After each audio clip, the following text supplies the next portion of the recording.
one of the, when we're talking about Massachusetts law, of course, there's the Nevada law as well that's also quite strict. There's potential of a federal data privacy law that's kind of kicking around on Capitol Hill. Not really clear what will happen to it. This is an issue that comes up, all the time in the federal system that we have. But if we turn the clock ahead 2 or 3 or 5 years, what type of a world are we going to be living in? Clearly, it's going to be cumbersome if there are 50 different versions of CMR that companies need to correlate and reconcile with each other. That's going to be untenable.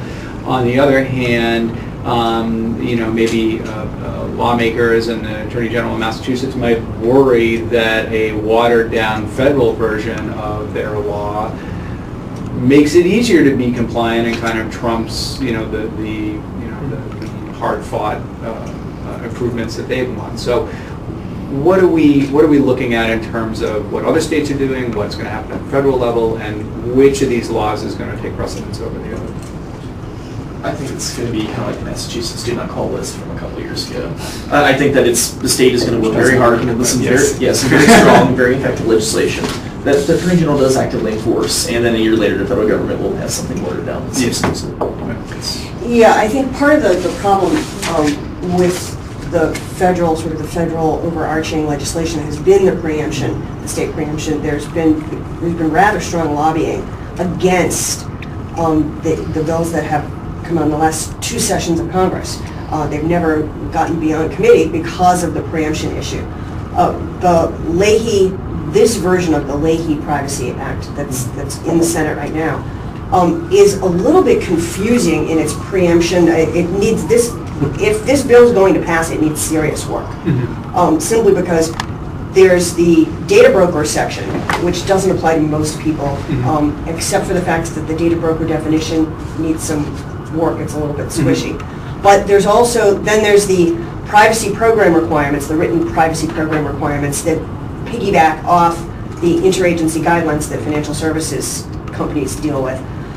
And then there's the data breach notification section. Well, the privacy program subtitle, which I think is subtitle A, is enforced by the Federal Trade Commission.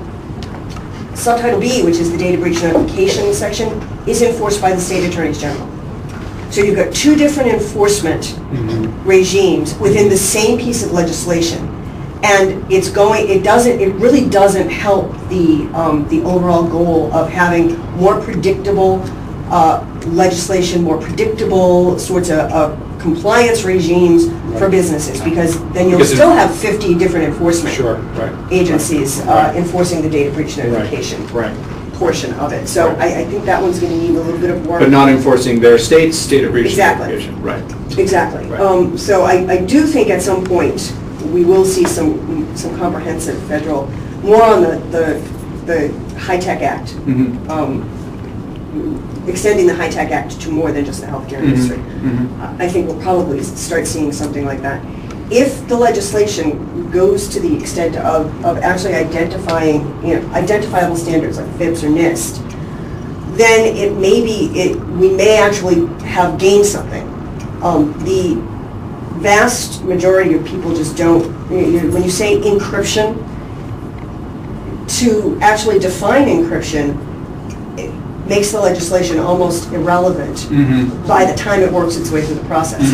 But if you tie it to, as High-Tech Act did, tie that safe harbor to a recognized industry standard like FIPS or NIST that's constantly evolving to keep up with the industry and the threats and all of the identifiable things that the industry does, then we may actually get somewhere.